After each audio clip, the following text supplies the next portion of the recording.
یو ملګری وایي چې په بعضې مساجدو کې د جمعې مونځ 3 بجو ته ورسئ. دا څنګه دی؟ 3 بجې مازدیګر داخل شوی. ښه د حدیثو مازدیګر درته یادوم. یو سړی به وایي زموږ مذهب کې نه دی داخل شوی. نو مذهب مسلکونه فرقې خو ډېرې دي. یو ځلې په طواف کې یو ملګری ما سره داسې روان تبلیغ والا ملګری و، ډېر نیک سړی و. ما خو نه پېژانده، خو داسې زما د دې پوزیشن نه معلومه کړه چې دا به چېرته مولوي صاحب وي. نو ما ته یو مسلې تپوس کوم، مازدیګر نه بعد ټایم و. دې ځای نه چې څوک ځي دا مولیان ورته وایي چې مازدیګر نه بعد دې طواف وکړو، نو مازدیګر نه پس خو نفلونه نشته دی، نو د طواف 2 رکعته به نه کوې، ماښام نه پس بیا کوې. دا غلطه مسله ده. سار مونځ نه بعد چې څوک مونځ یې کړی او نور لانې راختلی او طواف پوره شي، هغه ته وایي نه به یې کوې.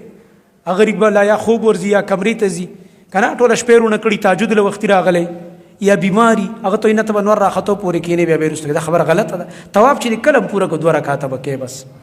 نو ما هغه ته وویلې مالې دا راته ووایه چې تا ته د فرقې په رڼا کې جواب درکړم، د مسلک او د فرقې جواب درکړم که د حدیث مطابق. لږ مې له ذهن جوړو.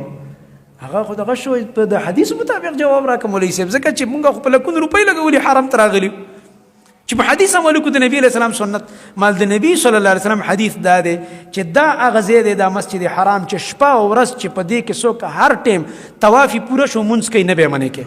بس طواف چې دې پوره شو مونځ کوه، د خلکو په خبرو پسې مه ګرځه. نو خلک خو به ډېرې خبرې کوي. څوک به وایي 3 بجې هم زما مونځ کېږي د ماسپښین، څوک به وایي 4 بجې هم کېږي. بېله خبره ده. خو د نبي صلی الله علیه وسلم د حدیث مطابق د استوا د سوري نه سیوا، یو د استوا سوری دی، دا نور چې بلکل په ځای باندې بره ودرېږي او دا ستا کم لږ سوری اخره کې پاتې شي، هغې نه پس نور نه کمیږي. دې نه پس چې یو مثل سوری شي، یو مثل معنه د هر څیز په مقدار یو په یو سوری چې کم دی د دې استوا د سوري پسې جوړ شي، دې نه پس د مازدیګر ټایم داخلېږي. نو په دې بنا باندې دا ټایم غلط دی. د جمعې مونځ یا د ماسپښین مونځ خاص کر په ژمي کې دا په دغه ټایم کې نه دی پکار.